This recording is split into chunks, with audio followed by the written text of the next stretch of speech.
ঈশ্বর পিতা আজকে যতজন আমরা তোমার বাক্যের ভোজের জন্য বসে আছি, ভোজ যখন আমরা গ্রহণ করব এক একজন তৃপ্ত হব যিশুর নামে। পিতা আজকে জানা আমাদের চাহিদা আমাদের মিটতে চলেছে ধীরে ধীরে। পিতা বিশ্বাস করি আজকের চাহিদা তোমার তরফ থেকে আশীষ হয়ে আসতে চলেছে যিশুর নামে। আমেন। আমরা আজকে পিতা আমাদের একটা কথাই বলে যে nothing is impossible with god. আজকে ঈশ্বরের কাছে কোনো কিছুই অসম্ভব নয়, সবকিছু অল থিংস আর পসিবল। ঈশ্বরের কাছে সবকিছুই সম্ভব। আজকে পিতাকে যদি আমরা বলে থাকি, ঈশ্বর আমার জীবনে তুমি কাজ করো, আজকে রাতে আমার যে কষ্ট হচ্ছে, আমার যে শ্বাসের কষ্ট হচ্ছে, তুমি তা ঠিক করে দাও, ঈশ্বর কাজ করবে। আমেন। ঈশ্বর কাজ করবে। আজকে একটা বোনকে যখন আমরা দাঁড় করিয়েছি, করিয়ে বললাম তার শ্বাসের কষ্ট হয় কিনা, ঈশ্বর তার মধ্যে কাজ করেছে। আজকে সবকিছু ঈশ্বরের কাছে কি সম্ভব। আজকে ঈশ্বরের কাছে তুমি যাহা কিছু চাও, ঈশ্বর তা দেওয়ার জন্য তৈরি। আজকে ঈশ্বর তোমার নামে এক একটা ব্যাগ প্যাকিং করে রাখছে। যখন ও আমার কাছে জিনিসটি চাইবে, আমি তখন ট্রলিটা তাকে ক্যাচ করতে বলবো আর সে তা রিসিভ করবে। আমেন। হালেলুয়া। আজকে আমরা যখন বাক্য পড়ি, আমরা যখন বাক্য শুনি, তখন কি হয়? আমরা তাকে যেন কম্পালসারি না করে নিই, তাকে যেন আমরা ক্যাচ করি। সে আমাদের জীবনে কাজ করতে চায়, আমরা ক্যাচ করে নিতে চাই। আজকে যখন বোলাররা বল করে, আজকে অনেকে ক্যাচ করে তো দাঁড়িয়ে থাকে তো বাউন্ডারিতে, যে ক্যাচ করলে তাকে আমি হারিয়ে দেব। আজকে ক্যাচ কিভাবে করে থাকে? ক্যাচ করবো, ক্যাচ করবো, ক্যাচ করবো, বলটা ক্যাচ করে নেবো, অনেক সময় উঠে যায়। আজকে পিতা কি বলছে? ক্যাচ করো, ক্যাচ করে নাও নিজের কাছে, তখন দুষ্টাত্মা কাঁদবে। কেন কাঁদবে? কারণ আমার কাছে কিন্তু সবকিছু পসিবল। আমি পারি দিতে, তুমি পারো নিতে। তৈরি আছো নেওয়ার জন্য? আজকে কি বলছে পিতা? আজকে আমি যাও তোমার দিচ্ছি শান্তি, ক্যাচ করো। নেবে তো তুমি, দেব তো আমি। আজকে যখন আমার কাছে কেউ কিছু চাইতে আসে, আমি কয়েকজনকে হোল্ড অ্যাজ আ ওয়েটিং এ রাখি। ওয়েটিং এ থাকো, ওয়েটিং এ। ওয়েটিং এর মজাই আলাদা। ওয়েটিং এ আছি, ঈশ্বর কাজ করছে, আরো কাজ করছে আমাদের মধ্যে। আজকে ঈশ্বর বলছে, আমি তোমায় তৈরি করছি আমি থাকার জন্য। যারা ওয়েটিং এ আছো, ঈশ্বর তার জায়গা তোমার আত্মায় তৈরি করছে। আমার কাছে না দেওয়া কিছু নেই, আমি দেব। আমি তোমায় দেব, আমি দেওয়ার জন্য এসেছি।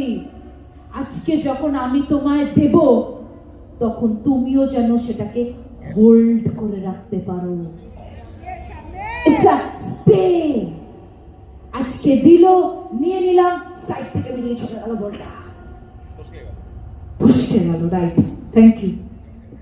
কিন্তু যেন না ফসকে যায়, তার আগে ক্যাচ। Yes, amen.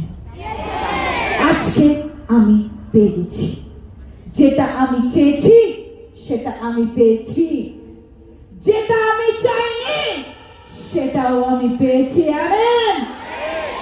কারণ আমরা অনেক সময় মুখের দ্বারা বলি না এটা আমার দরকার, কিন্তু আমাদের আত্মার দরকার। মুখ থেকে অনেক সময় বলতে পারি না আমি যেটা বলছি সেটা বুঝছো কেউ, আমাদের দরকার, কিন্তু আমরা বলতে পারি না মুখ ফুটে যে আমাদের এটা দরকার, কিন্তু আত্মা জানে। পিতা বলছে যেটা তুমি চাওনি ফিস করে বললেও আমি শুনে নেব, কারণ আত্মায় আমি বসতি করছি। ওই আত্মা, ওই দেহ, ওই প্রাণ আমার, আমি তোমাকে সেটাই দিতে চলেছি। হয়তো অনেকে এখানে বসে ভাবছে যে আমি কি করে পাবো, কি করে পেতে পারি। আজকে যদি আমরা ছোট্ট বিষয় দেখে থাকি, আব্রাহামকে যখন ঈশ্বর কানে দিল তুমি বাবা হতে চলেছ, তখন আব্রাহাম রিসিভ ক্যাচ, সারা won't catch it। তার স্ত্রী ক্যাচ করেনি জিনিসটা, ফসকে গেছে। আজকে ঈশ্বর বলছে nothing is impossible with God। আজকে কোনো কিছুই ঈশ্বরের কাছে অসম্ভব নয়, যদি আমরা বিশ্বাস করে থাকি যে ঈশ্বর সব করতে পারে, তাহলে আজই করে দিয়েছে। আজই চেয়েছি, আজই পেয়েছি। আজকে আমি একটা ছোট্ট বিষয় বলি, আমার কাছে দুটো সন্তান, যে এখনো পর্যন্ত চাকরি হাত থেকে ফসকে যাচ্ছে, আরেকজন 3 মাসের চাকরি রিসিভ করেছে। ব্যাপারটা একটা, প্রভু যিশু আরো বেটার অপশন দিতে চলেছে। Hallelujah, hallelujah. আজকে যখন আব্রাহামকে প্রভু যিশু বলল শুধু ক্যাচ ইট, তুমি কি ক্যাচ করতে পারবে যেটা আমি বলবো, অনেকে কানে এসে জবাব দিয়ে যায় আমি তোমার জীবনে কাজ করছি, কিন্তু মানুষ অবিশ্বাস হয়ে টলে পড়ে, ধাক্কা খেয়ে যায় যে আমি মনে হয় এটা ট্যাকেল করতে পারবো না, আমার ছেলে এখনো মনে হয় অসুস্থ আছে, ঠিক মনে হয় না হবে। কিন্তু দিদির সামনে এসে বলছি, প্রভুর সামনে এসে বলছি, প্রভু যিশুই আমাদের ভালো রাখছে, কিন্তু আমরা একটা জায়গায় চলে যাচ্ছি, মনে হয় রাখছে না। তার মানে আমরা ক্যাচ করতে পারছি না, আমরা অসম্ভব কাজকে সম্ভব করতে পারছি না। আমরা বিশ্বাসে, সবকিছুই বিশ্বাস। আজকে যখন একটা সন্তান সারার হলো, আব্রাহামের একটা সন্তান হলো, তখন ভেবেছিল মনে হয় আর আমাদের সন্তান হবে না, কিন্তু প্রভু যিশু আকাশের তারা দেখে বলেছিল যে কটা তারা আব্রাহাম তুমি দেখছো, সব কজন তোমার বংশ হতে চলেছে। আমেন।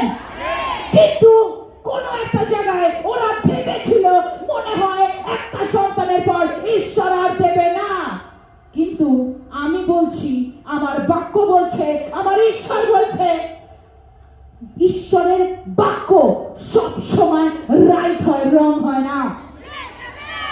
ঈশ্বরের কথা যদি হয়ে থাকে তোমাকে চাকরি দেবে, মানে চাকরি তুমি পাবে, রিসিভ ইট।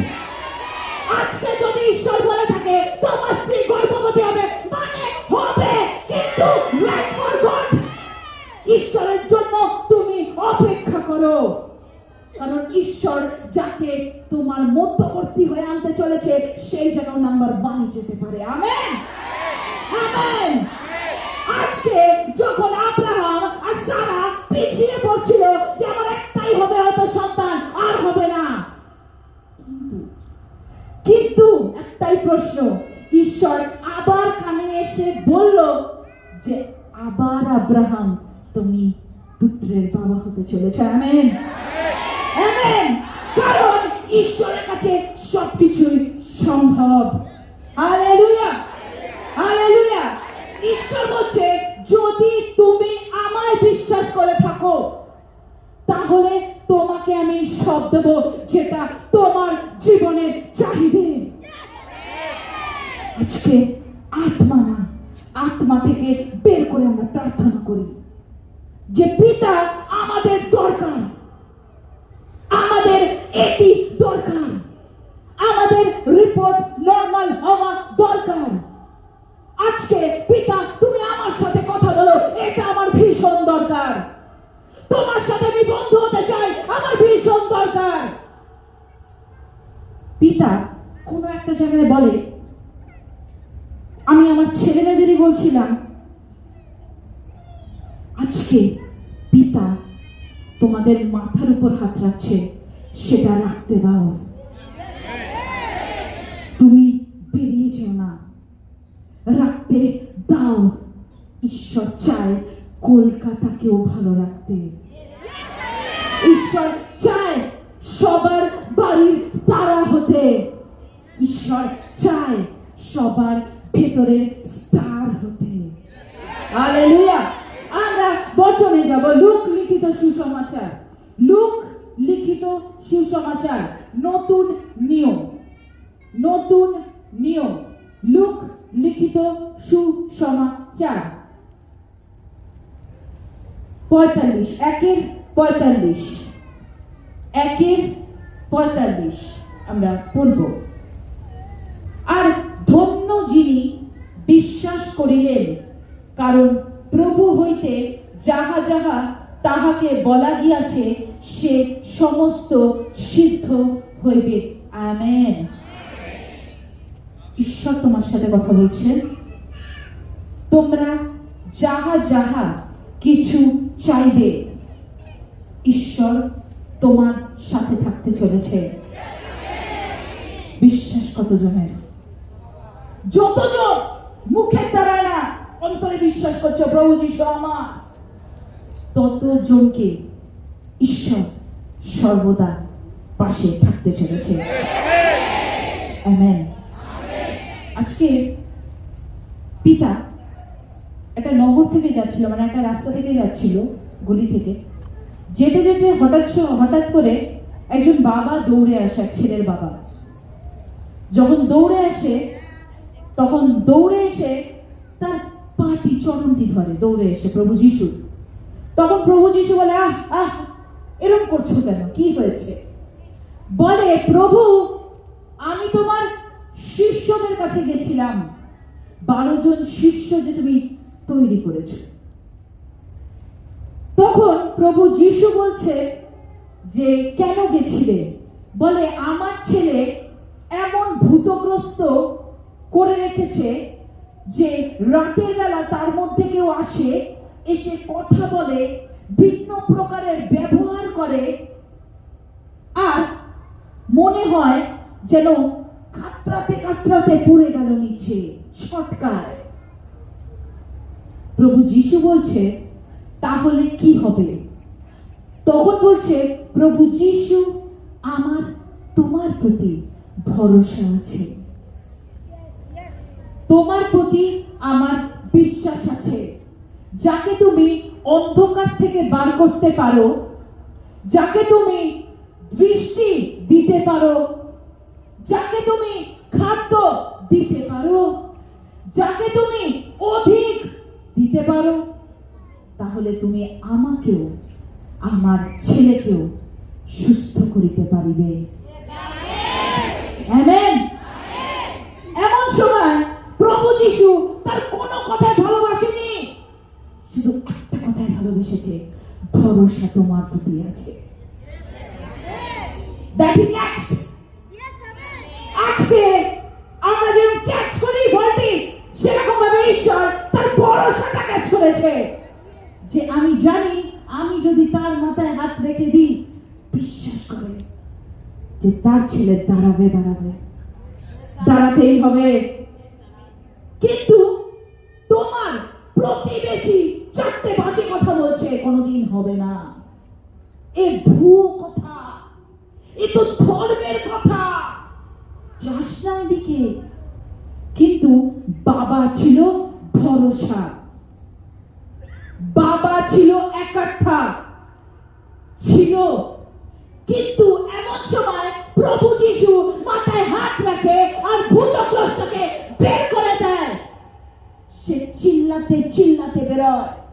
তাকে ছেড়ে দেয়, কিন্তু ছেড়ে দেওয়ার পরে শরীরটা পড়ে যায় বাচ্চাটার। পড়ে যাওয়াতে কয়েকজন লোক, মহিলারা মিলে প্রভু যিশুকে বদনাম করছে, ওই দেখো মেরে ফেললো, ওই দেখো বাচ্চাটি মরে গেল, মেরে দিল। কারণ কেন সে নিঃশেষ হয়ে গেল? কেন? কারণ বছরের পর বছর থাকা সেই দুষ্টু আত্মা তাকে ছেড়ে বেরিয়ে গেল। আমেন। এমন সময় প্রভু যিশু তার পায়ে ভর দিয়ে হাতকে এগিয়ে তুলে দাঁড় করালো, বলল আমেন। আজকে প্রভু যিশু আছে, আছে আমাদের মধ্যে। আজকে যদি না থাকতো তাহলে হয়তো আমাদের সেন্সই থাকতো না, কাকে ভরসা করতে হবে, কাকে প্রেম করতে হবে, কাকে মায়া দেখাতে হবে। আমেন। আজকে প্রভু যিশু আমাদের মধ্যবর্তী হয়ে কাজ করতে চলেছে। আজকে প্রভু যিশু আমাদের প্রেম করতে চলেছে।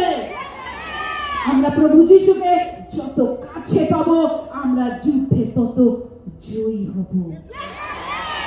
আমরা যত তাকে স্পর্শ করব, তত আমাদের হিল হব।